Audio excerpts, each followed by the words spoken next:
Dans l'histoire de la chrétienté, aucun grand mystique n'a laissé autant de traces tangibles d'une vie. Une vie qui baignait journellement dans l'extraordinaire.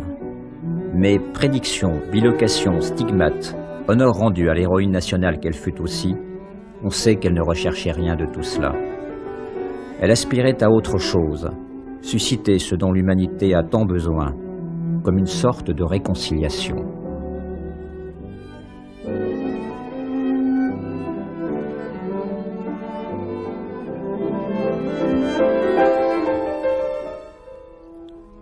Cossé en Champagne est un petit bourg de la Mayenne. C'est là que naît Yvonne Beauvais, à 6h45 du soir, le 16 juillet 1901. 3 mois plus tard, la petite fille est baptisée dans la vieille église du village, sous les auspices de Saint Blaise, que l'on invoque contre les maux de gorge, et de l'enfant Jésus.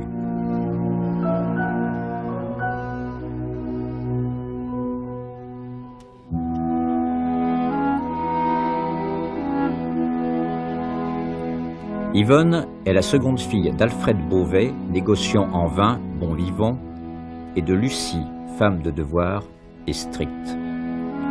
Yvonne connaîtra peu son père, qui meurt brusquement alors qu'elle n'a que 3 ans. Alfred Beauvais a fait de mauvaises affaires. Sa femme doit vendre la maison et confier sa fille cadette à ses parents qui vivent au Mans. Ils élèveront la petite fille jusqu'à 6 ans. Le temps en particulier de la sensibiliser à la condition des pauvres qui frappe souvent à la porte des grands-parents.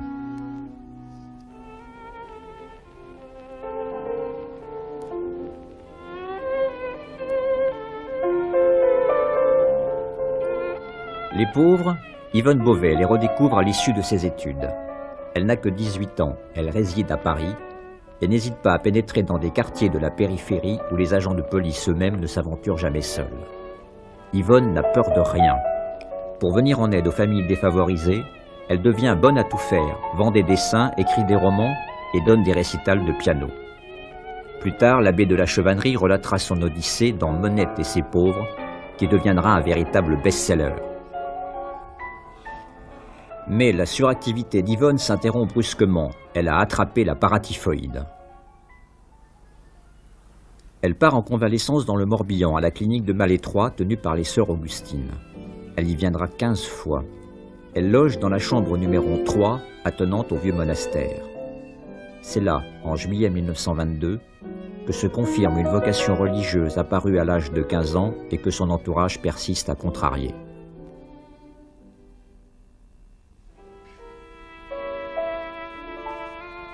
Dès l'âge de 9 ans, dans le plus grand secret, alors qu'elle se trouve seule à la maison, la petite Yvonne a voué sa vie au Christ.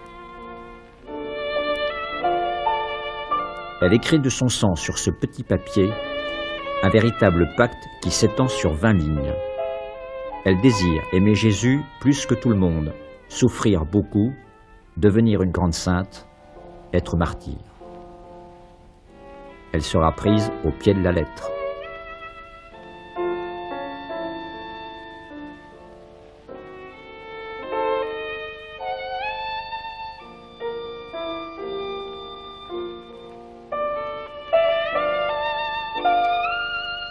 Je pensais qu'il y avait un mystère dans sa vie et je sentais que quelquefois elle était absente, elle ne répondait pas à mes questions. Je trouvais ça drôle parce qu'elle était tellement délicate.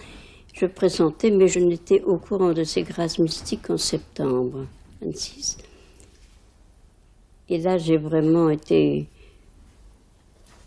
très touchée par tout ce qu'elle m'a raconté, tout ce qu'elle m'a dit et que j'ai eu du mal à croire au début. Qu'est-ce qu'elle vous a raconté exactement? Qu'elle bouillait Jésus. Elle m'a raconté la première apparition de Jésus, le 5 juillet à Malétroit, 1922. Sur le moment, je n'ai pas cru. Ça n'a pas été long. Ça n'a pas été long. J'ai quand même été très émerveillée dans les jours qui ont suivi. J'ai pleuré parce que ça me troublait de penser que j'étais si près du surnaturel. Dans ces années 20, les songes d'Yvonne Beauvais sont envahis d'images énigmatiques. Plus tard, avec la petite caméra offerte par son médecin pour ses vœux perpétuels, elle filmera ou fera filmer par ses sœurs des événements, des scènes intimistes qui donneront alors tout leur sens à ces visions désordonnées. Le film de sa vie, le bonheur et le malheur du monde au XXe siècle, Yvonne Beauvais en aura prévisionné intérieurement les séquences essentielles des années à l'avance. Des séquences vues ou entrevues à cause de cette tendresse débordante pour les autres. Prenant au sérieux ses songes, son confesseur de l'époque, le père Crété, lui demande de les consigner par écrit. À Malétroit, pendant ses nombreuses convalescences, Yvonne souffre de voir la communauté des sœurs en proie aux tensions et aux rivalités. Elle voit en songe des colombes, les unes immaculées, les autres blessées. Elle lit dans les consciences et entreprend d'effacer les divisions. S'inquiétant de son influence grandissante, l'évêque de Vannes, Monseigneur Gouraud, lui interdit provisoirement toute relation avec la clinique et le monastère. Le film rêvé s'arrête. Yvonne Beauvais attendra 5 ans avant d'être admise à Malétroit comme postulante. 18 mars 1927, Yvonne fait son entrée à Malétroit et prend le nom d'Yvonne Aimée de Jésus. La communauté des sœurs sait qu'Yvonne Aimée n'est décidément pas comme les autres. Gravement malade, elle échappe mystérieusement à la mort. Il lui arrive d'apparaître en 2 endroits à la fois. Et elle reçoit régulièrement des stigmates. Je l'ai vue dès 1927. Elle était entrée en mars et je pense que c'est en avril qu'elle a eu sa première semaine sainte. Au début en fin de matinée, Bérange Gardien, sortant avec les novices au jardin, m'a demandé d'aller près d'elle. Alors, j'ai vu le couronnement d'épines. Je ne voyais pas bien sûr les épines, mais je voyais les effets sur son front, avec du sang qui coulait. Alors, je lui ai proposé d'éponger, de faire quelque chose. Elle m'a répondu « Non, je ne pense pas », qu'elle me dit « Je crois qu'il vaut mieux laisser et ça va se coaguler ». Alors, je l'ai laissée comme ça, et elle était tout simplement... Dans la soirée, alors, l'office du chœur allait commencer. Moi, j'étais déjà au chœur et on est arrivé me chercher. Mère Yvonne Aimée demandait. Je suis arrivée chez elle. C'était très impressionnant. Elle était carrément sur son parquet, crucifiée. Elle avait les bras étendus, les mains pleines de sang. Il y avait du sang partout. Sa chemise de nuit, elle est très, très... Alors, elle m'a fait l'embrasser. Je l'ai embrassée, je l'ai regardée pendant quelques minutes et je suis repartie. Elle était consciente des présences qui étaient là. Ça s'est passé en 27. Alors, je l'ai vue, je pense que c'est l'année suivante, avec toute la communauté. Elle était dans une cellule d'infirmerie. Elle était également étendue sur son parquet et toute la communauté a défilé, mais le temps de 3 secondes simplement pour la voir, ne pas la fatiguer trop tout de même. Enfin, à peu près toute la communauté l'avait vue ce jour-là, je pense. Et encore, il y a certaines qui ont dit, à sa mort, qu'elles ignoraient tout. C'est ça que je ne comprends pas, mais c'était peut-être un vouloir divin aussi. Oui, parce qu'elles auraient dû savoir comme les autres. Non, elles n'avaient rien remarqué. C'est curieux. Mais il y a eu des choses comme ça, voyez-vous. On voyait quand le bon Dieu voulait qu'on voit, ou que Mère Yvonne Aimée voulait qu'on voit, sans passer à côté, sans s'en apercevoir.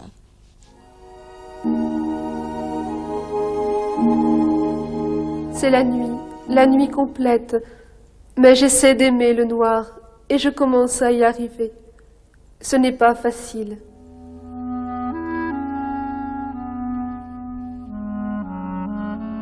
Comme tous les grands mystiques, Yvonne Aimée, dans le silence de la chambre numéro 3, affronte régulièrement les ténèbres et leur cortège d'agressions et de tentations.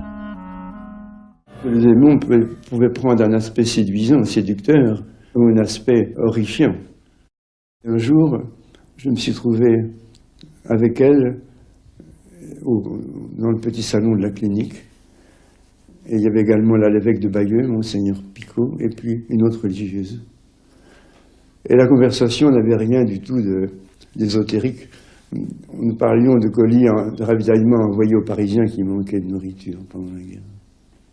Mais je voyais bien qu'Yvonne Aimée, tout en étant présente à la conversation, était sur ses gardes. Elle était inquiète. Ça ne m'a pas échappé. Ni à l'évêque non plus, si bien que l'évêque a dit, mais est-ce que ce n'est pas le démon qui vous tente? Oui, monseigneur. Ça fait un drôle d'effet. On a fait silence. Alors, à un moment donné, Yvonne Aimée a fermé les yeux, je crois, j'avais encore. Et puis, elle a poussé un petit cri. Mais pas un grand cri, un petit cri. Et ses bras sont tombés de chaque côté du fauteuil.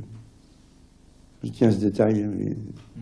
Et aussitôt, ici, sur sa guimpe blanche, j'ai vu 3 lignes rouges qui s'imprimaient, des lignes de sang. Et ces 3 lignes rouges se sont réunies, ça fait plus qu'une grande tache de sang. Et la religieuse qui était là a levé le haut de ce guimpe, et j'ai vu, de mes yeux, les chairs qui avaient été, non pas incisées, mais déchirées. L'image qui m'est venue, c'est de crochets qui auraient labouré sa chair, voyez-vous. C'était une boucherie, sur le haut, sous le col, là, à cet endroit-là. À ce moment-là, je suis parti, et la sœur lui a fait des pansements, souvent avec de l'eau bénite, etc. De grandes célébrations permettent d'apprécier l'essor du monastère déclenché par Yvonne Aimée alors qu'elle était simple novice. De 41 religieuses en 1922, la communauté est passée à 92. Une nouvelle clinique moderne a été construite d'après les plans d'Yvonne Aimée, au don d'architectes insoupçonnés. Rajeunit aussi le vieux couvent.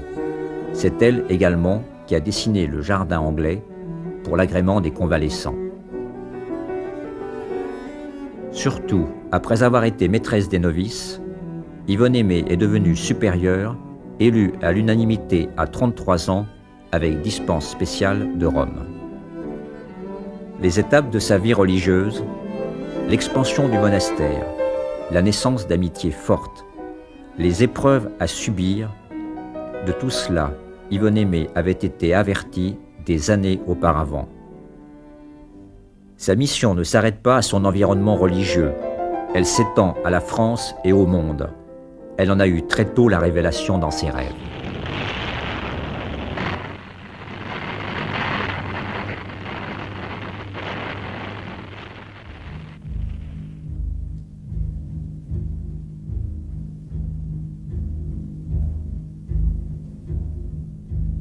Je voyais des démons s'acharner sur l'Europe, puis des multitudes d'hommes se battre, se tuer, se déchirer, des foules immenses se sauvant devant des incendies, le feu descendant du ciel et courant sur la terre.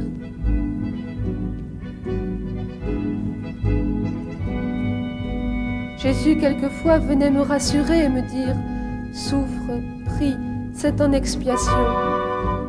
Puis le globe, la map monde, tournait en feu devant mes yeux horrifiés.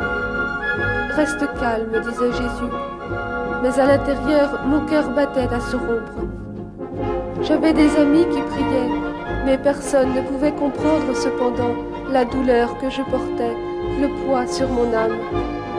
Sur cette map monde, il y avait un gros chiffre, 17. Sur la France, j'ai vu un chiffre, 39. J'avais l'impression que ce tableau durait 4 à 5 années, puis d'un temps que je n'ai pu évaluer. Après quoi, j'ai vu une France lumineuse, éclairant et pacifiant tout le monde. On n'en est pas encore là. En ces années 20 dites folles, la France veut oublier les souffrances de la Première Guerre mondiale. On se grise de biens de consommation et d'expansion industrielle. Les gouvernants s'efforcent de consolider la paix, et déjà de nouvelles forces destructrices sont en marche, et la vérité inéluctable apparaît à une jeune fille de 22 ans dans un sommeil agité de cauchemars. Une jeune fille qui déclare se sentir seule et bien petite dans tout ce surnaturel. Dans le train, j'ai dormi, et j'ai eu un drôle de rêve, si l'on peut nommer cela drôle.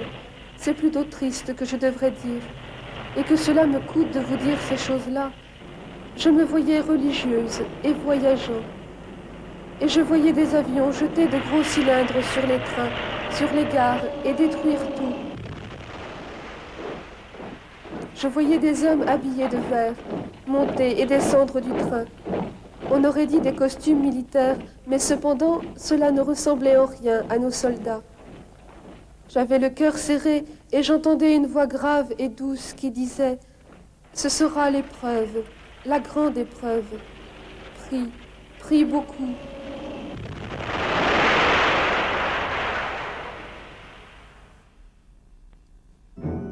« 1939. C'est la guerre. Pendant 5 ans, Mère Yvonne Aimée va étonner tout le monde par son courage et son sang-froid. Même occupée par les Allemands, la clinique de Malétroit accueille, soigne et cache continuellement des résistants et des officiers français. Les religieuses prennent des risques considérables en abritant notamment le chef de la résistance de l'Ouest, le général Audibert, qui finira par être arrêté par la Gestapo et envoyé en déportation. Du fait de ma position, de mon service d'économe à la clinique, j'ai fait l'intermédiaire entre elle et les autorités militaires, les chefs du maquis. Et à chaque fois que l'on nous demandait de recevoir quelqu'un, un fugitif quelconque ou un maquisard, quelqu'un qui n'était pas en règle, il fallait que je recours à elle, parce que nous avons quand même été épargnés. L'avenue du général Audibert ici était vraiment catastrophique pour nous. Ça aurait dû nous faire fusiller. D'ailleurs, j'avais préparé mon petit paquet pour partir parce que nous étions persuadés, Mère Yvonne Aimée un peu aussi, qu'on allait être emmenés. C'était cousu de fil blanc, notre affaire. Et puis les gens parlaient trop, il y avait trop de visites. À 3 reprises, les songes prémonitoires de Mère Yvonne Aimée lui avaient appris qu'en 1943, elle aurait à affronter personnellement une épreuve redoutable, comme un coup de glaive dans le cœur. C'est un ami de la communauté, un prêtre, qui se retourne contre elle. Elle réussit trop bien, pense-t-il, comme l'abbesse diabolique Madeleine de la Croix au XVe siècle. Comme elle, Mère Yvonne Aimée doit être déposée. Si elle ne veut pas se démettre, le prêtre la dénoncera devant un tribunal ecclésiastique.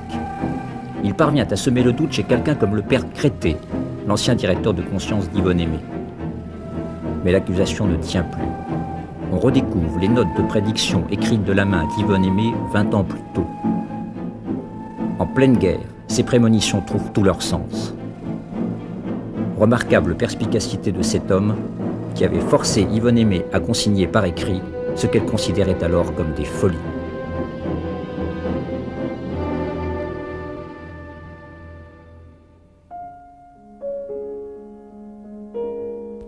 « 1945. La paix. C'est le temps des honneurs et de la reconnaissance. Mère Yvonne Aimée et Sœur Marie de la Trinité reçoivent la croix de guerre avec palme. Un mois plus tard, le 22 juillet, informé de l'attitude héroïque de la supérieure de Malétroit, le général de Gaulle tient à venir personnellement la décorer de la Légion d'honneur. Geste inhabituel chez lui, le général enlève son képi. Rencontre de 2 personnalités au destin hors du commun, mues par un amour profond pour leur pays.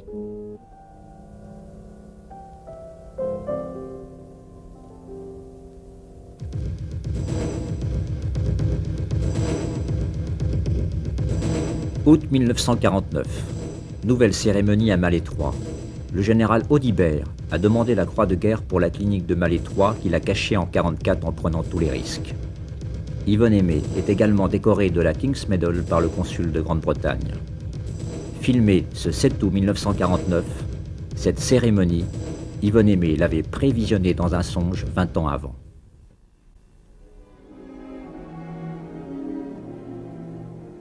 J'ai eu cette nuit un songe curieux. Cette fois, je me demande si je ne suis pas à moitié folle.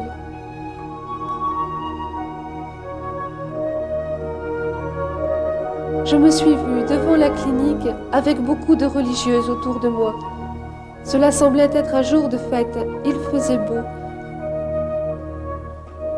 J'avais sur la poitrine épinglé 4 ou 5 médailles, dont la Légion d'honneur. J'étais au milieu de religieuses et semblais être leur mère. Un grand officier vint vers moi me saluer.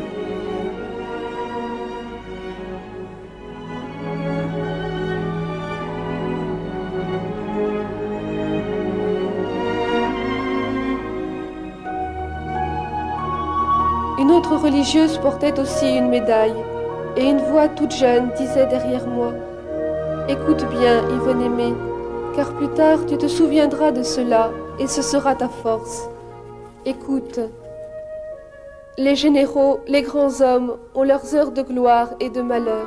Un d'eux a mérité et démérité.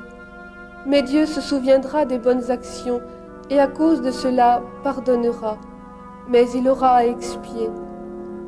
Si à cause de ta souffrance et de ta prière, Dieu a épargné les plus grands malheurs à la France et à l'Angleterre, si à cause de toi, la lutte s'est terminée plus tôt, il te faudra encore beaucoup souffrir pour la paix du monde. » La souffrance, Yvonne Aimée ne cesse de la connaître depuis ses années de jeunesse. Comment imaginer, en voyant ces images d'une personne gaie et alerte, qu'elle puisse chaque jour être agressée par la douleur? Depuis sa paratyphoïde, elle traîne une albumine à 4 grammes qui a défiguré sa beauté naturelle et provoque des fièvres quasi quotidiennes. Depuis 1939, un fibrome déclenche chaque mois des hémorragies vertigineuses. Pourtant, Yvonne Aimée ne se plaint jamais, elle poursuit son activité, d'autant plus intense que depuis 1946, elle est supérieure générale de la Fédération des Augustines qu'elle a créée. À ce titre, elle se déplace beaucoup, et en particulier se rend régulièrement en Angleterre voir sa grande amie, Mère Mary Michael. La supérieure de Grange-over-Sands confiera plus tard ce témoignage. Sa petite voix cristalline me captivait, son rire si pur comme le rire d'un petit enfant, ses remarques si drôles parfois, tout cela me faisait beaucoup plus de bien que de la voir en extase. Elle exhalait sa sainteté, et c'est cela qui affermissait ma foi, plutôt que tous ces dons mystiques.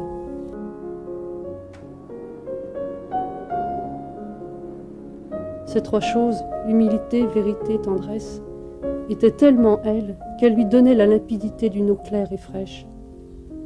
On avait l'impression que son âme était une cascade qui tombait du cœur de Dieu et qui courait après les hommes pour leur donner cet amour de Dieu qu'elle semblait avoir volé et dont elle paraissait en avoir bien trop pour elle seule.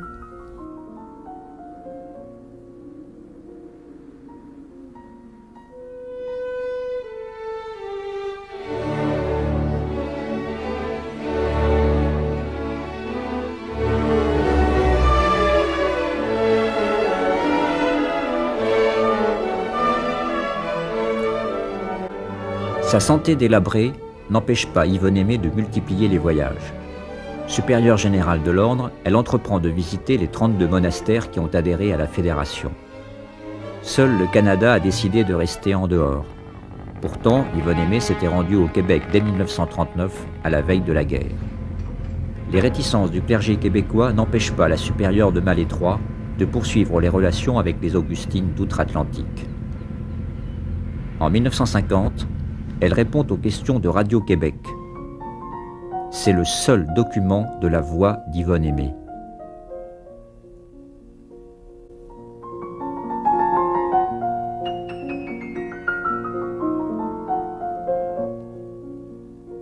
Nous sommes les premières femmes missionnaires du monde entier avec les Ursulines. Le catholique et fervent Canada n'est plus à évangéliser et nos missionnaires vont au Natal dans le Sud-Afrique.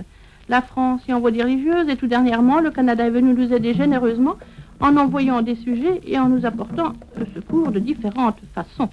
Nos 6 maisons sud-africaines s'échelonnent de Durban sur l'océan Indien vers le nord du pays jusqu'au Transvaal.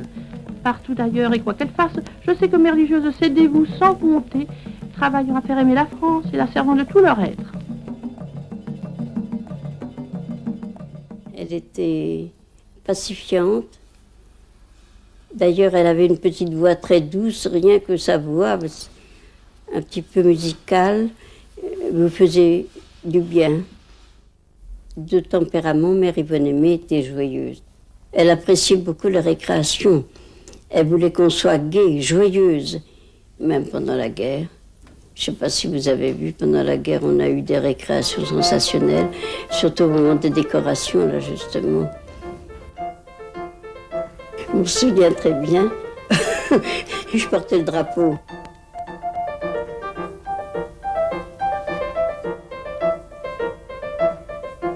Il y avait de la vie.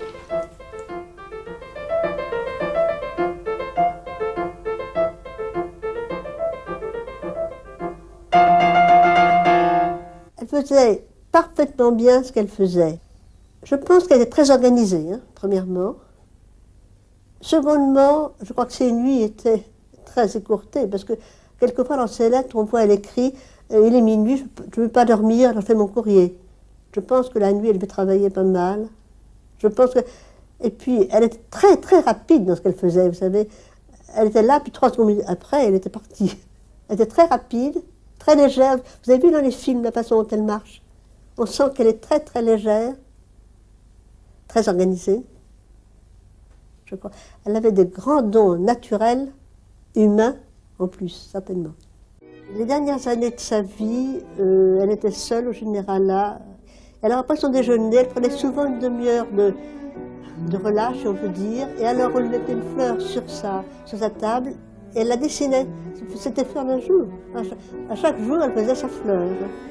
Et très très vite, vous avez vu ces fleurs, comme c'était, on les cueille absolument.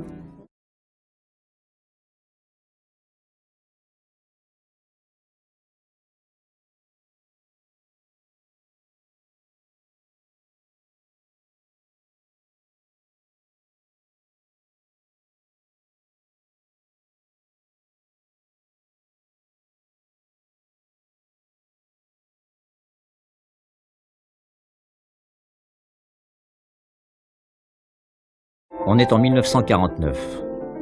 Yvonne Aimée va subir coup sur coup 2 graves opérations. Hystérectomie pour venir à bout, enfin, du fibrome dont elle souffre depuis 10 ans. Et ablation du sein gauche pour le cancer qui maintenant la dévore. Elle doit, contre son gré, réduire ses activités. Et pourtant, en ce début 51, elle a prévu de se rendre en Afrique du Sud. Ses bagages sont prêts. 1er février. Yvonne Aimée a décidé de filmer pour les sœurs qu'elle va visiter. Ce sera le document du dernier regard porté par elle à travers le viseur de la caméra. 2 jours avant sa mort. Sa mère, Lucie Beauvais, est là, avec l'infirmière d'Yvonne Aimée. Elle filme aussi son assistante, toujours les fleurs. La statue du Christ dans le couloir de la clôture. Une place vide, la sienne, comme une dernière prémonition. Et c'est Mère Marianne, sa fidèle assistante, qui filme à son tour, Yvonne Aimée avec son bras gauche atteint d'une phlébite. Et posant naturellement comme toujours, et pour la dernière fois devant la petite caméra témoin de 20 ans de vie. La vie qui 2 jours plus tard s'éteint brusquement, ici, à ce bureau. Il est 19 h. Une hémorragie cérébrale foudroyante a emporté Yvonne Aimée. C'est le 3 février, jour de la Saint-Blaise. Saint-Blaise, le patron de la petite paroisse de Cossé qui veilla sur son premier souffle.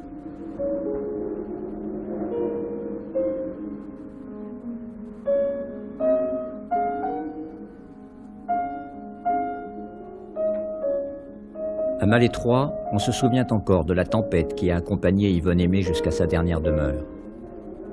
On se souvient aussi de l'imposant cortège avec tous ses évêques.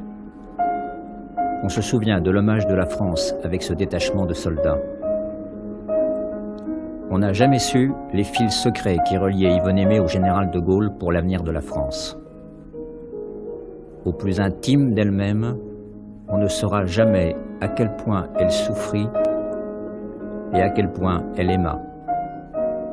La supérieure de Malétroit garde avec elle plus d'un mystère.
Une fois au monastère, là, on l'a connu de façon, disons, plus personnelle, plus intime, disons, dans sa vie de tous les jours, à travers ce que les sœurs qui l'ont vraiment connu, rencontré, nous en disent aujourd'hui, quoi.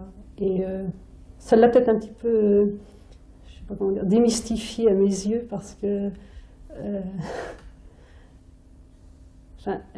là, elle m'a semblé quelqu'un de très proche des gens, de très naturel, je sais pas comment dire, de très humain, quoi. Attendez, on monte d'abord le lit et puis après on va ranger les oreillers. Ça va? Elle m'aide à comprendre la souffrance, enfin à comprendre, on la comprend pas, mais à entrer dedans pour suivre le Christ, en fait. Et ça, pour moi, elle est bien actuelle, hein, parce que peut-être qu'au début de ma vie religieuse, ça aurait été plus difficile, ça je peux pas dire. Enfin, il y a quand même une évolution, je pense, dans la connaissance de Mère Yvonne Aimée.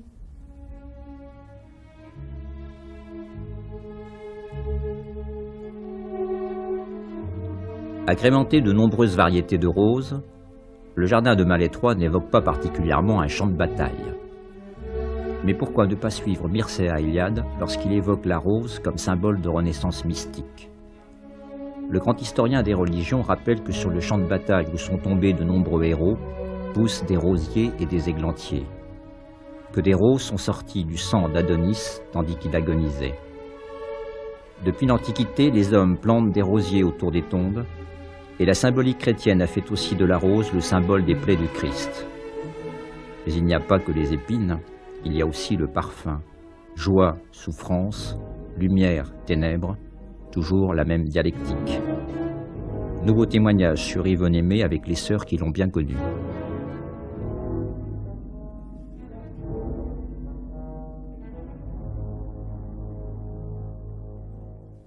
Donc vous avez connu donc très tôt Mère Yvonne Aimée. Je dois dire que c'est elle-même qui m'a accueillie avant mon entrée et qui a commencé déjà à s'occuper gentiment de moi. Et à ce moment-là, déjà, elle commençait à me parler volontiers d'elle-même. C'est peut-être un de mes premiers souvenirs de mes contacts avec elle. Elle venait me voir le soir et elle me racontait justement que il fallait qu'elle rentre parce que le Seigneur l'attendait, avait besoin d'elle.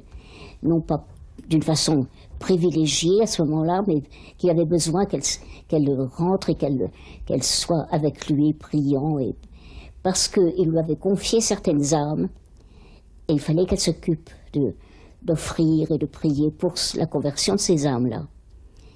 Et ce soir-là, ce qui m'avait frappé, c'est que j'avais l'impression qu'elle appréhendait cette nuit de souffrance, de prière. Et comme je m'apitoyais un peu sur elle, elle m'arrêtait tout de suite en me disant non, d'un geste très décidé.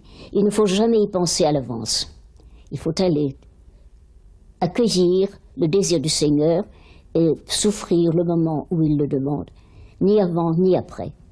La souffrance n'est supportable que quand il est là, et c'est au moment où il le désire qu'il faut lui répondre et accueillir. Et c'est aussi à ce moment-là que j'ai vu cet anneau mystique qu'elle avait, que le Seigneur lui avait donné, et qu'elle était la seule de la communauté à avoir.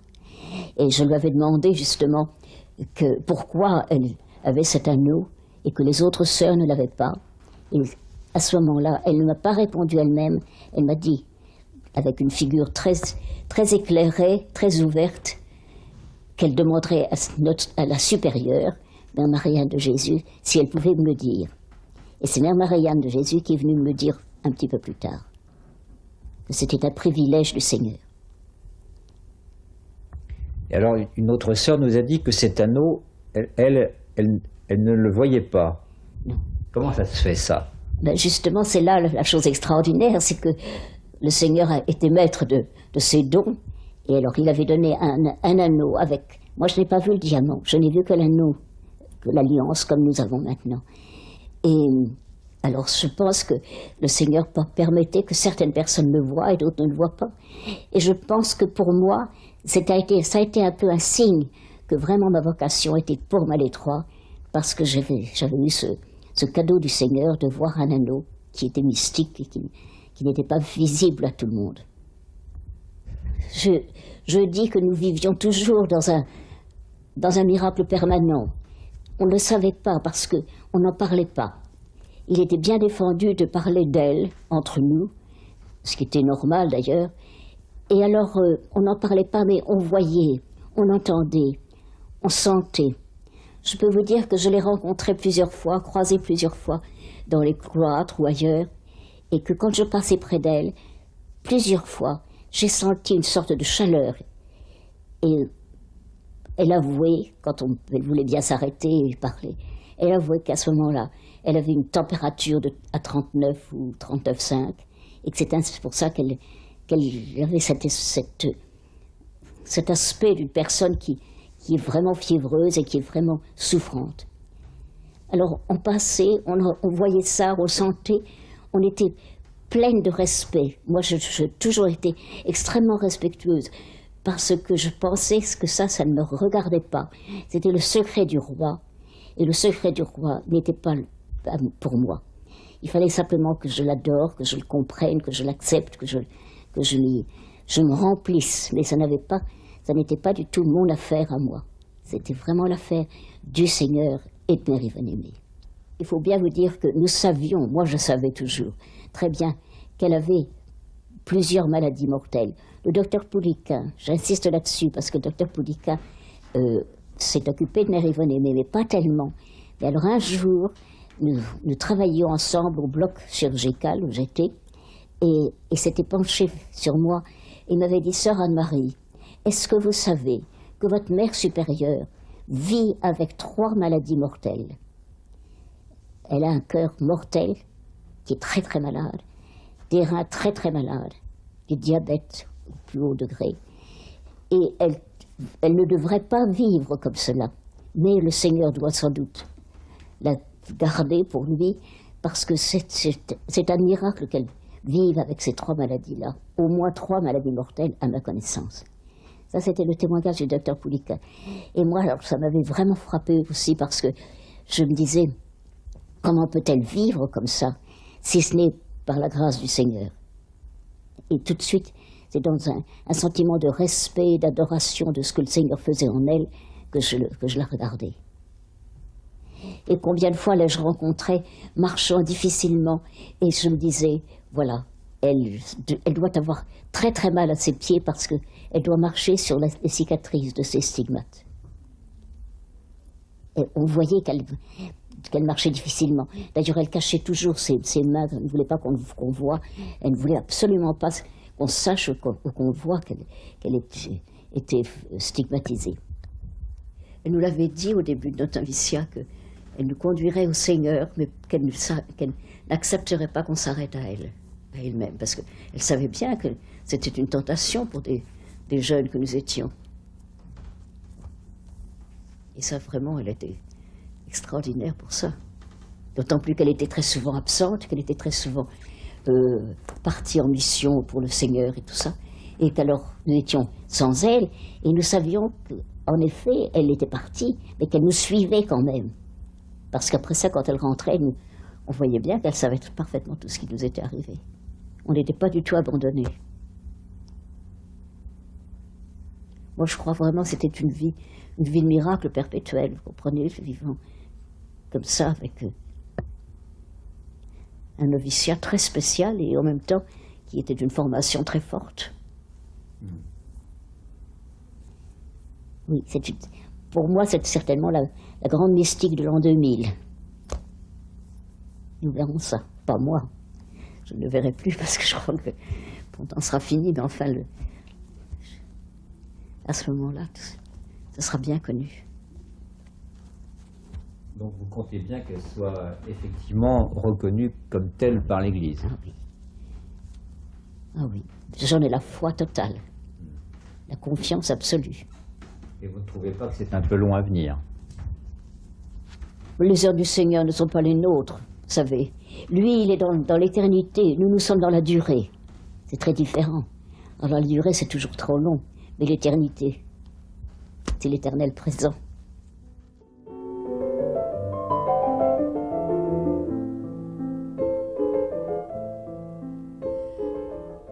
C'était quelqu'un avec qui il faisait très bon vivre. Et on passait d'un plan naturel à un plan surnaturel sans s'en rendre compte. Le jour de ma profession temporaire, pendant la messe, je crois, Mère Yvonne Aimée a eu son diamant au doigt. Beaucoup de sœurs l'ont vu, moi je ne l'ai pas vu. Mère Yvonne Aimée m'a changé de coiffure, puisque les novices ont un voile blanc, et Mère Yvonne Aimée m'a mis mon voile noir après ma profession. Je n'ai pas vu son anneau, et j'ai mangé à côté d'elle au réfectoire, et je n'ai pas vu son anneau. Mais les sœurs qui étaient autour de moi l'ont vu. Pourquoi cet anneau, d'habitude, on ne le voyait pas? Non. Certaines le voyaient et d'autres ne le voyaient pas. Moi, je ne l'ai pas vu. Et alors, ça veut dire quoi, ça? Ah ben, ça veut dire, je ne sais pas. Ça veut dire que pour moi, il ne fallait pas que je sache... il fallait pas que je sache quelque chose sur la vie extraordinaire de Mère Yvonne Aimée. Moi, je n'ai jamais rien su. Je suis arrivée à ma profession temporaire, à 2 jours de ma profession temporaire. Je ne savais rien de la vie de Mère Yvonne Aimée. Et vous pensez qu'avec quelques années d'ancienneté en plus, vous l'auriez vu? Non. Ça n'était pas bon pour moi de savoir, et puis il ne fallait pas que je sache, et puis c'est tout. Et je le prends comme ça, sans peine, sans amertume, sans rien du tout. Ça n'était pas bon pour moi, puis voilà. Ça ne servait pas, ça ne me servait pas. Mais j'en ai pas de peine.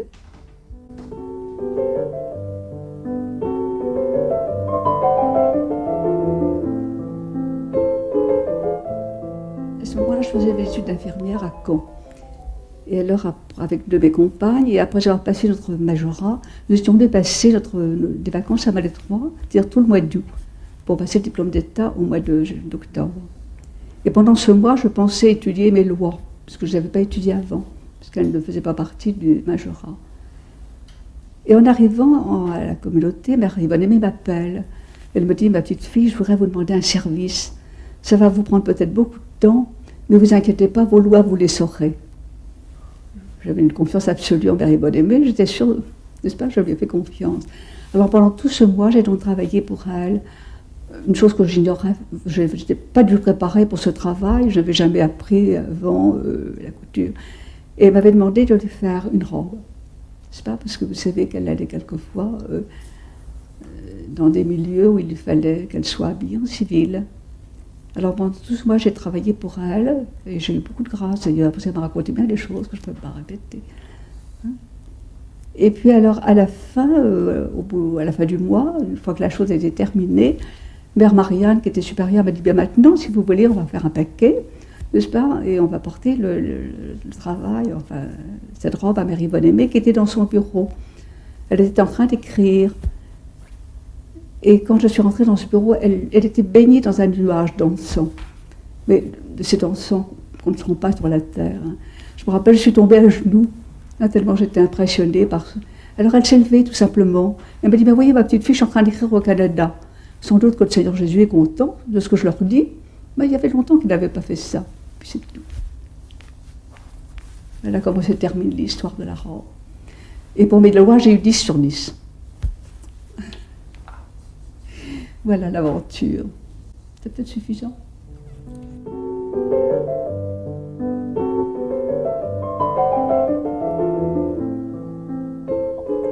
C'était le 9 septembre 1927.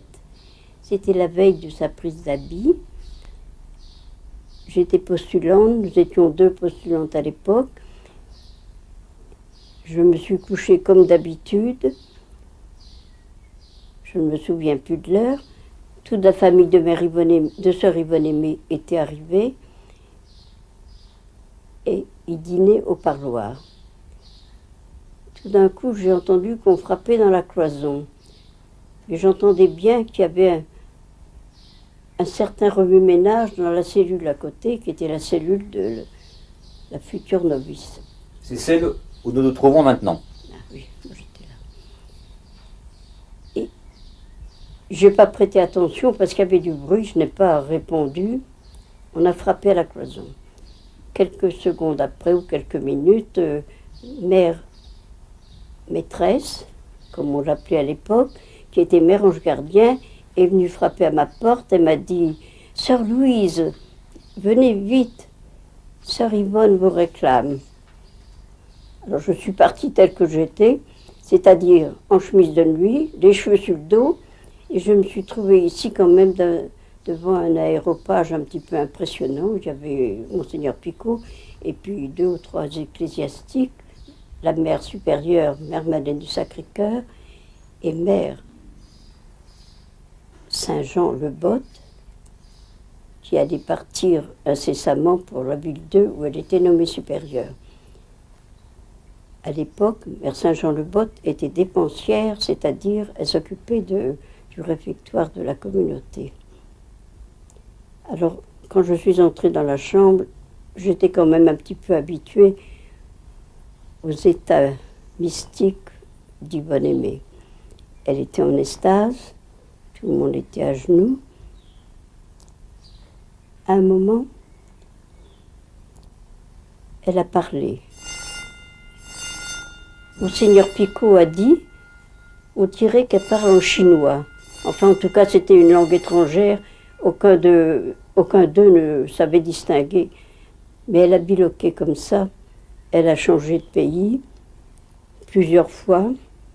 C'était très émotionnant, elle était très belle, elle semblait dormir.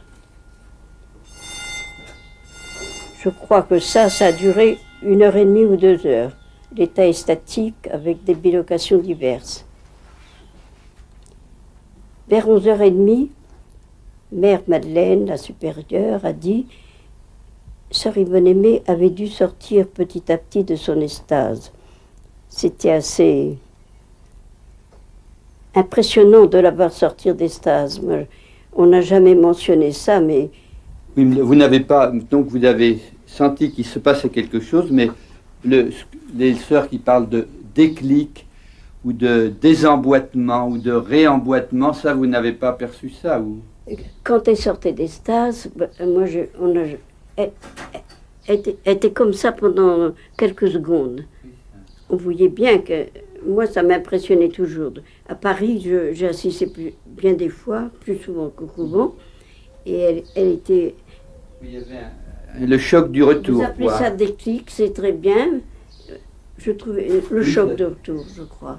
Oui. Moi, j'ai toujours été frappée par le mal qu'elle avait à revenir sur la terre, si on peut dire, à quitter la vision. Mère Madeleine a dit, mais Sœur Yvonne, vous ne déjeunerez qu'à midi demain, puisqu'il n'y a pas de... Il y avait le jeûne eucharistique qui était très strict, la cérémonie était assez longue. On va vous chercher un petit encas pour que vous n'ayez moins faim. Alors, à ce moment-là, Sœur Yvonne a dit « Ah oui, mais il faut prendre le même dessert pour Sœur Louise.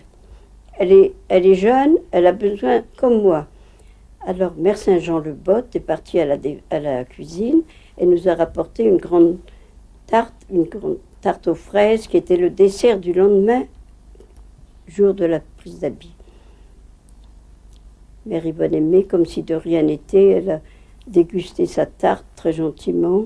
Elle était très à l'aise, très souriante, et puis très contente que je participe. Elle m'avait témoigné cette joie qu'elle savait nous témoigner avec tant de délicatesse.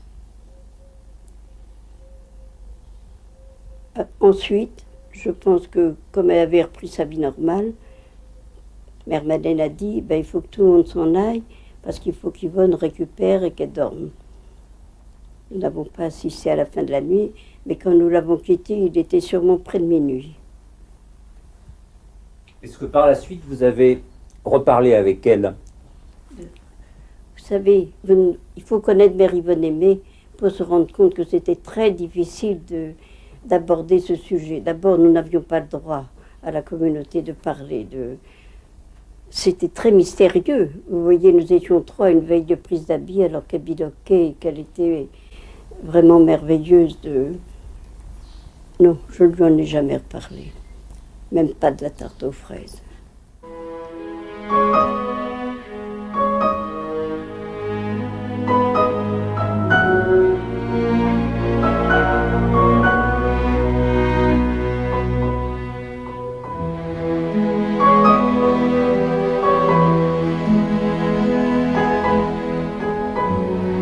Yvonne Aimée est venue 5 fois ici, dans ce beau manoir du XVIIIe siècle non loin de l'Aigle.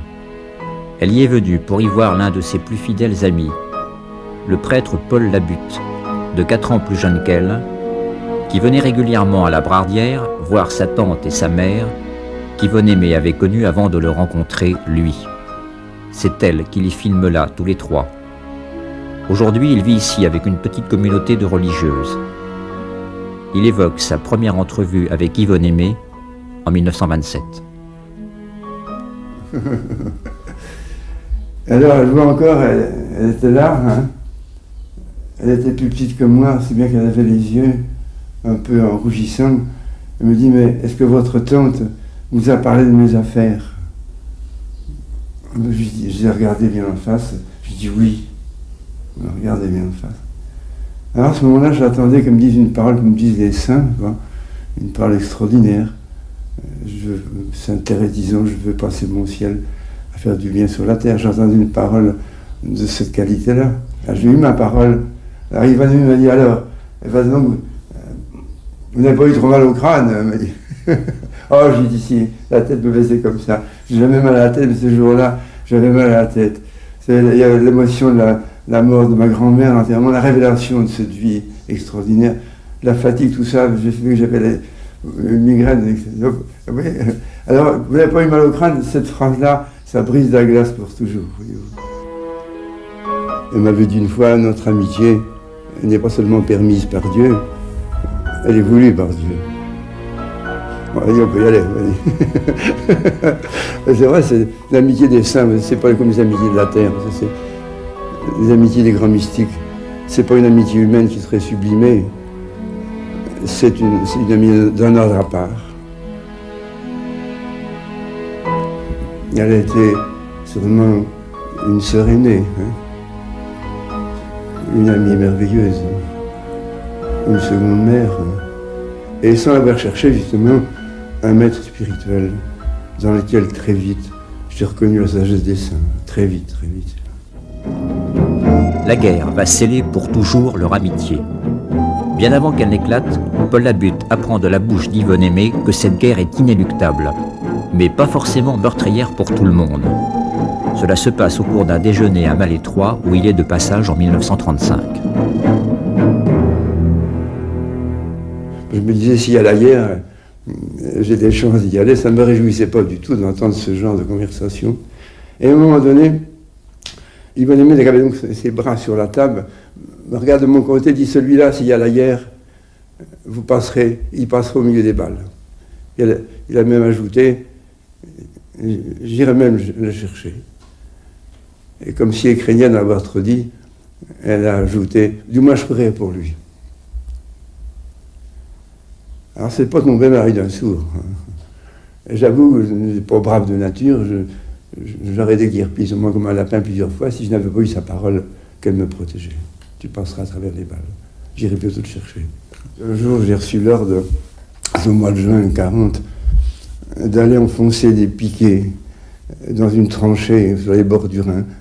La tranchée menaçait de s'écrouler parce que la terre était mouvante.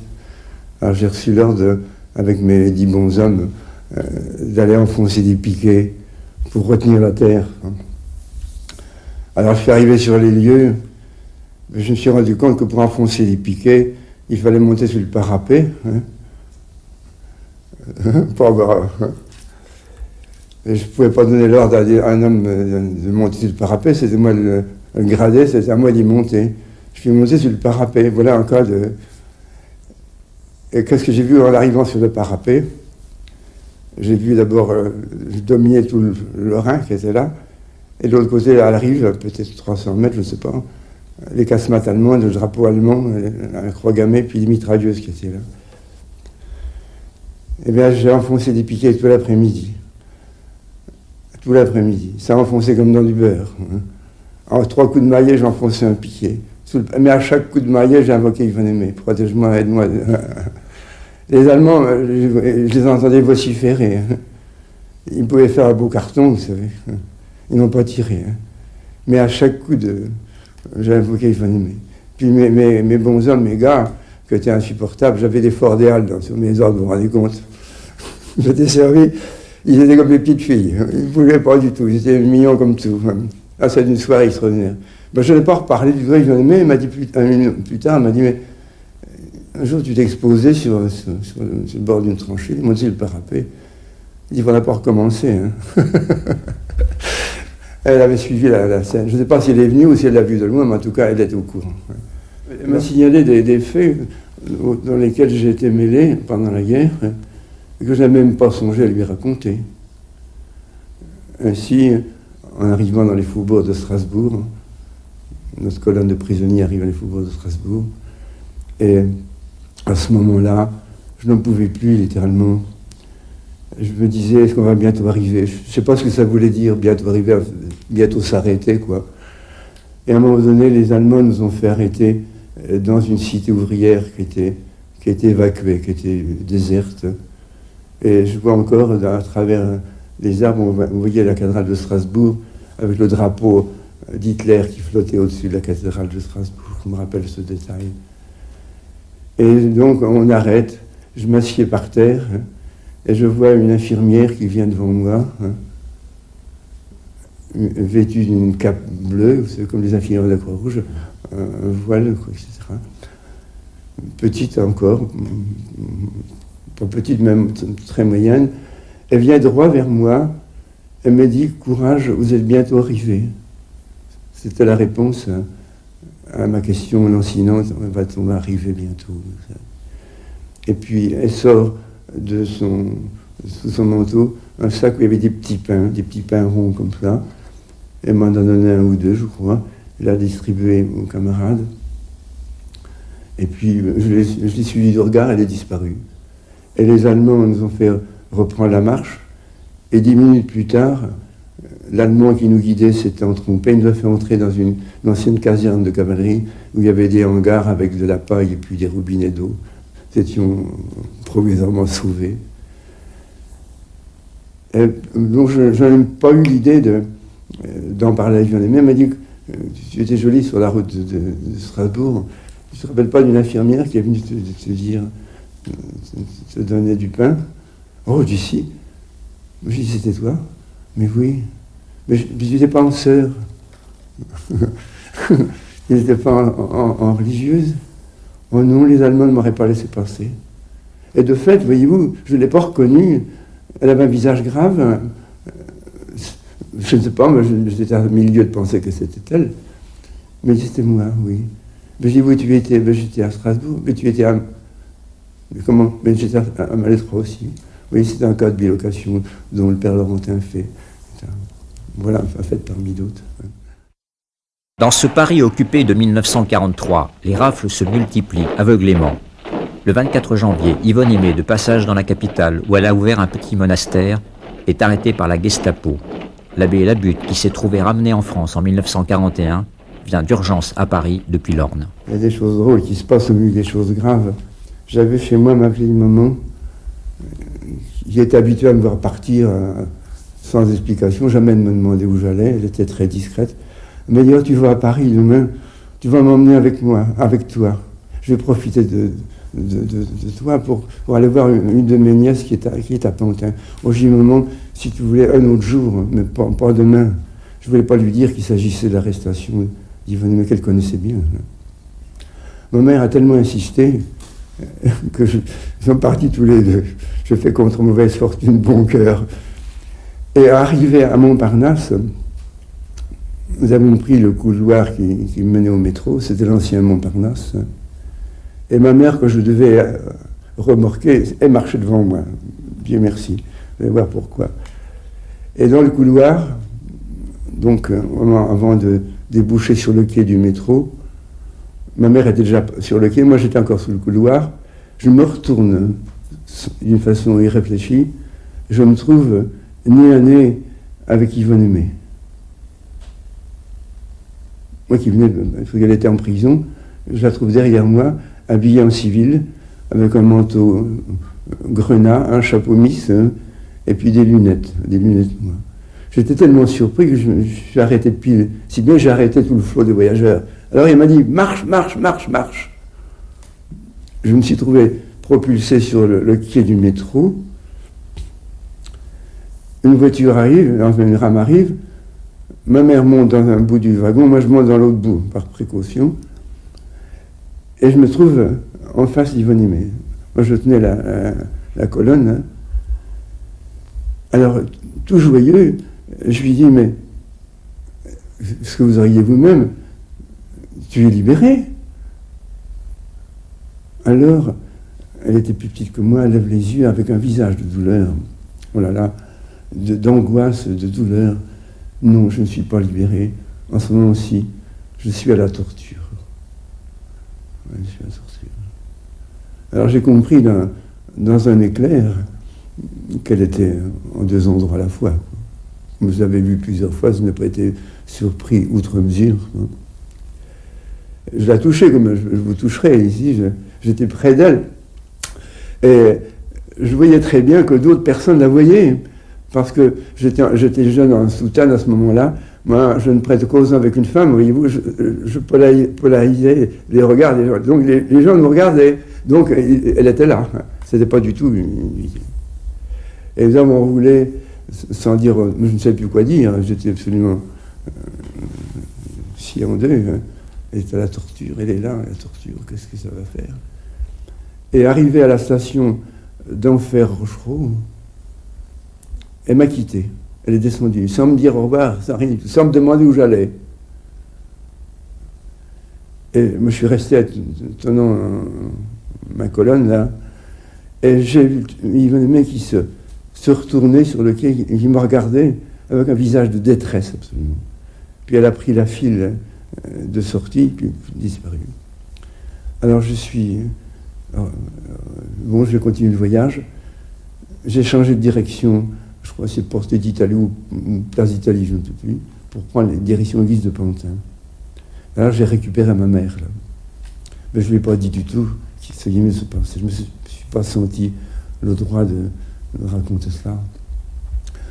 Et voilà qu'arrivé à l'église de Pantin, c'était le terminus, les lumières s'éteignent, les quelques derniers voyageurs sortent. Ma mère, qui est toujours en tête, je me trouve séparé d'elle par des portes battantes. Vous savez, il y avait des portes qui allaient dans les deux sens. Ma mère est déjà en haut de l'escalier, moi j'étais encore au bas, mais séparé par ces vantaux verts. J'étais peut-être le dernier voyageur, le quai était désert. Au moment où j'allais pousser un des vantaux, l'autre s'ouvre devant moi, qu'est-ce que je vois? Et il y a des mecs qui déboulent, si j'ose dire, hein, avec le visage effrayé. Elle était habillée comme je l'avais vu quelques instants auparavant. Elle m'a dit, prie, prie, prie, si tu ne pries pas, ce soir on m'emmène en Allemagne. Ne le dis à personne. Le temps que je me ressaisisse, je regarde, il n'y a plus personne, le quai était désert. Porte ne s'est pas fermée. Bon. Je remonte l'escalier. Qu'est-ce que je trouve en haut de l'escalier? Ma mère qui me dispute, tu es toujours en retard. Tu n'en finis pas, tu laisses ta mère toute seule. Enfin, j'ai eu tout droit une petite homélie. Bon, ben, j'étais habitué à faire malgré mon âge. Il y a toujours des choses drôles, il y a des choses sérieuses comme ça. Et j'ai conduit ma mère chez sa nièce, et on voulait me garder. J'ai dit non, écoutez, ne m'attendez pas ce soir, je redescends sur Paris, je reviendrai dans 2-3 jours s'il le faut, mais laissez-moi, j'ai des affaires. Oh, mais c'est très chic, on m'a dit, va tes affaires. Bon. Je suis parti sur Paris, je vais repris le métro dans le sens inverse, je suis rentré dans le centre, je suis descendu à Sèvres-Babylone, je crois, oui. Puis je me suis enfourné littéralement dans la chapelle de la rue du Bac, la chapelle à médaille miraculeuse.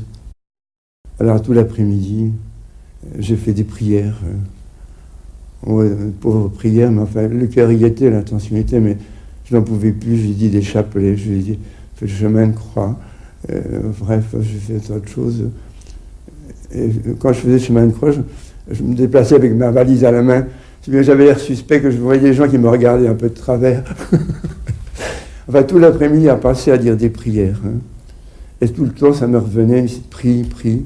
Si tu ne pries pas, on m'emmène ce soir en Allemagne. Je me sentais responsable. Et puis il ne le dit à personne par-dessus. Alors le soir, vers 7h environ, j'ai quitté pour aller à Auteuil, au petit couvent d'études d'où Mère Yvonne était partie quelques jours auparavant. Et alors j'étais reçu par la sœur Saint-Vincent Ferrier, qui était supérieure. Quand elle m'a vu, elle s'est mise à se lamenter. Où est-elle, notre si chère révérende mère? Où est-elle? Elle doit partir en Allemagne ce soir. Il y avait des convois presque pour Compiègne presque tous les soirs. Hein. Je ne savais pas encore trop répondre. Alors la sœur m'a fait dîner, un dîner plutôt lugubre.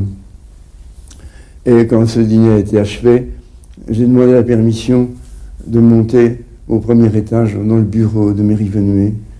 Elle me recevait quelquefois dans son bureau quand j'étais de passage à Paris. Et pourquoi ai-je demandé à son bureau? Une sorte de pèlerinage. Je me demandais quoi faire, qu'est-ce qu'il fallait penser de tous les événements de l'après-midi. Et la sœur m'a dit, vous connaissez le chemin, montez. Et la sœur s'est assise sur la première marche de l'escalier au rez-de-chaussée, à son chapelet à la main, juste auprès de la porte d'entrée. J'entre dans le bureau, j'ai traversé la chambre de Mère Yvonne, mais c'est pour commencer, et puis je suis débouché dans son bureau. La première chose que j'ai vue, c'était sur son bureau lui-même, tout son courrier de plusieurs jours qui a été accumulé et non décacheté. Alors là, j'ai repris mon chapelet, je me suis mis à marcher de long en large dans son bureau. Je vous salue Marie, je vous salue Marie. Je dis, où est-elle ce soir? Qu'est-ce qu'il faut faire? C'est pas drôle. Et puis tout était fermé, les portes étaient fermées, c'était au premier étage en plus. Et à un moment donné, je ne sais pas au bout de combien de temps, j'ai entendu un bruit. Et l'image que ce bruit a formée dans mon esprit, c'est celle d'un cavalier qui tombe à pieds joints. L'image qui est venue comme ça. Je me retourne, Yvonne était là, auprès du bureau, les portes fermées. Ah, j'étais surpris, à tel point que cette fois-ci, je me suis permis une chose que je n'avais jamais faite, je l'ai saisie par les poignets. Je ne la lâchais pas. Pourquoi je fais ça, j'en sais rien, mais instinctivement quand même. Mais alors, elle ne me reconnaissait pas. Elle me disait, lâchez-moi, lâchez-moi, lâchez-moi. Puis elle se débattait, si bien qu'on a bousculé des sièges qui étaient là, on a fait un peu de bruit. Et puis, tout en la tenant et elle se débattant, sommes trouvés dans l'embrasure de sa chambre, de la porte de sa chambre. Alors à ce moment-là, elle a commencé à se calmer. J'ai remarqué, elle était, l'après-midi, elle était bien habillée, c'est encore l'après-midi, mais ce soir, elle était sale, elle était des vêtements sales, déchirés, elle était échevelée, elle n'avait plus de chapeau, rien du tout, plus de lunettes. Hein. À un moment, alors je la tenais, et elle m'a dit, mais où suis-je ici? Regardez à droite, à gauche. Mais je suis dans mon bureau. Puis elle me regarde. C'est toi, Paulo? Elle m'appelle toujours comme ça. Je dis oui. Ah, mais qu'est-ce qui se passe? Ben, je dis, qu'est-ce qui se passe? Mais je pose pas la question aussi. Ah, elle dit, oui, je comprends. Mon bon ange m'a ramené. Ah. Alors elle me dit, écoute, elle s'est affalée dans un fauteuil. Elle avait les mains brûlées de fièvre. Elle dit, va chercher la sœur. Dis-lui que je suis rentré. Alors je suis redescendu l'escalier, non pas plus léger que je l'avais eu en montant. Et la sœur se lève et commence à nouveau ses lamentations. Où est-elle notre si chère révérende mère? Elle doit être en partie en Allemagne ce soir. Je dis non, elle ne va pas en Allemagne. Vous croyez? Je suis sûr, elle ne va pas en Allemagne. Vous croyez? Où est-elle? Je viens à Paris. À Paris, où? Elle dit, enfin bref, oui, qu'on annonce une bonne nouvelle par degré, quoi. Quand j'ai fini par dire, elle est arrivée, la sœur, elle montait l'escalier. Elle a trouvé Yvonne Aimé, qui était, en effet, affalée dans un fauteuil, anéantie de fatigue, de soif. Je suis après qu'elle n'avait pas bu depuis peut-être 2 jours, elle qui avait une maladie de rein. Vous vous rendez compte de ce que ça représente, chose d'abominable. Et alors elle nous a dit, à la sœur et à moi, laissez-moi quelques instants toute seule, et puis revenez me voir après. Nous sommes redescendus, puis peut-être, je ne sais pas, 10 minutes après, un quart d'heure, nous sommes remontés, elle n'était plus dans son bureau, elle était couchée sur son lit, tout habillée, avec ses vêtements sales. Mais alors, elle était enveloppée par-dessus ses vêtements sales d'un magnifique, je ne sais pas dire, comment dire, tissu, de tulle léger, c'est comme les voiles de mariée, si vous voyez, avec des plis magnifiques sur elle. Alors que ses mains étaient en dessous. Hein. Et ce voile de tulle était retenu au front par un cercle d'or, enfin un ruban doré. Et puis Yvonne Aimé était plongée dans un sommeil mystérieux, ce que j'appellerais un sommeil mystique que j'avais vu plusieurs fois, une sorte d'extase silencieuse, les yeux clos, hein, avec un visage alors apaisé, un peu un visage qui avait retrouvé sa sérénité, si vous voulez. Et alors, je me suis aperçu que tout à coup, il y avait des fleurs partout dans cette chambre, des jonchées de fleurs, hein, des floralies, il y avait des arômes, il y avait des œillets, il y avait, je ne sais pas quoi encore, d'autres fleurs. Et j'avais pénétré dans la chambre, combien de temps, une demi-heure auparavant, il n'y avait rien du tout. Hein. Et puis des fleurs fraîches dans Paris, occupées en 1943, il aurait fallu plusieurs heures pour faire ces floralies. J'ai compris que c'était une récompense de sa souffrance, hein, ces fleurs. Elle était femme, elle aimait beaucoup les fleurs, et le ciel lui envoyait souvent des fleurs pour la récompenser quand elle avait beaucoup souffert. Alors, nous sommes restés en prière auprès d'elle un certain temps, puis elle s'est relevée. Elle a eu toute surprise de voir tant de fleurs. Hein. Mais c'est une femme pratique. Les fleurs étaient jonchées. Elle a fait des bouquets. Je vois encore très bien. Elle faisant des bouquets, mettant dans des vases, etc. Et alors, le lendemain, je l'ai revue. Alors, elle m'a expliqué comment. Elle m'a dit, oui, tu m'as vu, tu m'as réellement vu dans le métro. Ça m'a fait plaisir parce que pour moi, c'était un confirmature. Oui, tu m'as vu dans le métro. Et quand tu m'as vu, j'étais à la torture. J'étais le long d'un mur, hein, la tête, le cou passé dans un anneau. Hein. Je crois que je suis sur la plante des pieds, autant que je me rappelle. J'étais là, mon corps ondulé. Et puis le soir, m'a-t-elle dit, il y a eu un premier convoi qui est parti pour Compiègne, je pense. Hein. C'était à la prison du Cherche-Midi. Et il n'y avait pas eu d'inscription d'écrou. Ça arrivait par panier. C'était des numéros ou des chiffres. Hein. Et alors le soir, au moment du rassemblement pour partir, c'était dans la cour de la prison, il faisait noir, c'est à ce moment-là que mon ange m'a pris et m'a ramené tout d'un coup. Je comprends maintenant. Retour en arrière, Labrardière, le 16 septembre 1941. Paul Labut est témoin d'un prodige inattendu qu'il faut resituer dans cette époque où il arrivait que des profanateurs volent dans les églises des hosties consacrées. Des actes qui peinaient particulièrement Yvonne Aimé. Cet après-midi-là, le 16 septembre 1941, elle et moi nous sommes descendus, et puis un peu comme des enfants en vacances, hein, nous avons pris quelques photos absolument inutiles. On a pris la cabane, on l'avait prise déjà 10 fois, on s'est pris nous-mêmes, et puis après cet exploit photographique, nous avons mis le Kodak dans l'Ermitage, et nous nous sommes séparés. Et peut-être 1 heure ou 2 après, je ne sais pas, en tout cas à 16 heures, hein, j'ai entendu Yvonne Aimé qui poussait des exclamations. Il dit « Oh, oh, oh !»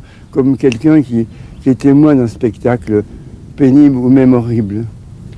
Moi, j'étais à l'autre bout, là-bas, à l'autre bout du bois, j'ai entendu, je suis arrivé un peu en courant, je l'ai trouvé ici même, Yvonne Aimé. Et j'ai compris qu'elle suivait mystérieusement, avec son don de double vue, hein, une scène de profanation d'hosties consacrées. Elle a lâché quelques mots qui m'ont permis de situer la scène, mais ils sont 2. Oh, il la piétine cette hostie. C'est une réunion secrète. Hein. il la piétine. Oh, il la perce avec un poinçon. Et puis, il dit encore, oh, mais elle saigne cette hostie. J'écoutais cela, moi je ne voyais rien. Mais les quelques mots me permettaient de citer la scène. Je crois que c'était à Paris. Je ne suis pas très sûr, je crois. Et à un moment donné, Yvonne Aimée, qui était donc là, se redresse et prie son ange. Oh, je t'en prie, dit-elle, va me chercher cette hostie, arrache-la aux mains des profanateurs, apporte-la moi, mon amour la réclame. Et aussitôt, elle et moi, nous avons vu un trait de feu, voyez-vous, qui passait là entre les arbres. Il partait d'assez haut quand même, descendait d'un oblique, qui portait quelque chose de blanc. Et ce trait de feu nous a passé par-dessus la tête. Et il est venu se poser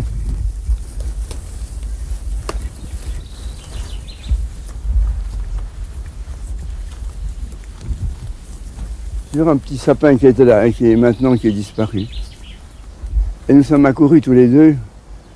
Qu'est-ce que nous avons vu? Nous avons vu une petite hostie, comme celle qu'on donne aux fidèles, qui se tenait debout sur une branche, en équilibre. Elle était percée au centre et elle saignait. Il y avait du sang frais dessus. Alors nous sommes regardés, Yvonne Aimée et moi, un peu comme Saint-Pierre et Saint-Jean au tombeau vide de Jésus. Qu'est-ce qui se passe? Elles ont compris tout de suite. Alors après un moment de prière, d'adoration, elle et moi, je ne me rappelle plus, avons eu l'idée d'aller chercher le bienheureux Kodak qui était dans l'Ermitage, qui n'avait servi qu'à rien du tout, mais qui allait servir au moins une fois de façon extraordinaire. Et Yvonne Aimée a pris une photo de l'hostie sanglante. Elle l'a prise lorsque cette hostie était sur la branche. Après quoi, j'ai cueilli une feuille comme celle-ci et j'ai pris l'hostie de mes doigts. Donc ce n'était pas une hallucination, je l'ai prise. Je la tiens comme ça sur mes doigts et elle-même reste en équilibre. Et alors, Yvonne Aimée a pris une seconde photo. Enfin, nous avons mis l'hostie dans le petit ermitage. La journée n'est pas terminée. En début de soirée, Yvonne Aimée se repose dans sa chambre. Comme le pendant du coup porté l'après-midi à l'hostie, elle va recevoir les stigmates de la Passion du Christ. Sur le tissu qui éponge sa plaie au cœur, il y a comme la marque d'un coup de lance, marque qui sera attestée comme telle par un médecin légiste. Et plus tard, j'ai lu dans Saint Jean de la Croix que les mystiques dont le cœur est transpercé. On a des exemples, Sainte François d'Assise, Sainte Thérèse d'Avila, peut-être Saint Jean de la Croix, je ne sais pas. Ceux qui ont eu le cœur transpercé comme ça sont à l'origine d'un fleuve de grâce. C'est comme une source que le coup de lance a ouvert, voyez-vous. Ce sont des mystiques fondateurs de quelque chose. Et il s'est passé un autre petit phénomène, alors petit par rapport au premier. Sur la porte, à l'intérieur de la porte de la cabane, elle et moi, nous avons vu une inscription qui se faisait sous nos yeux. Comme à l'informatique, vous savez, les lettres qui arrivent les unes après les autres. Nous avons appelé le ciel a visité la terre. Ça s'est écrit sous nos yeux. Moi, j'étais le plus proche de la porte et Yvonne Aimée était derrière moi. C'est comme une sorte d'authentification, si j'ose dire, mystérieuse. Yvonne Aimée était un tempérament très rationnel. Quand elle se trouvait en face de choses incompréhensibles à sa raison se mettait en action. Pour qui, pourquoi, comment, ce que vous et moi nous faisons naturellement. Mais alors elle perdait la paix. Elle retrouvait la paix quand on se confie absolument, en faisant avec de foi en la puissance et à l'amour du Seigneur. Alors là, le Seigneur lui a dit en substance, je n'aime pas que tu raisonnes les choses incompréhensibles au point de vue humain que je permets pour toi. Si tu consens à ne pas raisonner ces choses-là, la nuit de ton esprit sera le soleil de ton âme.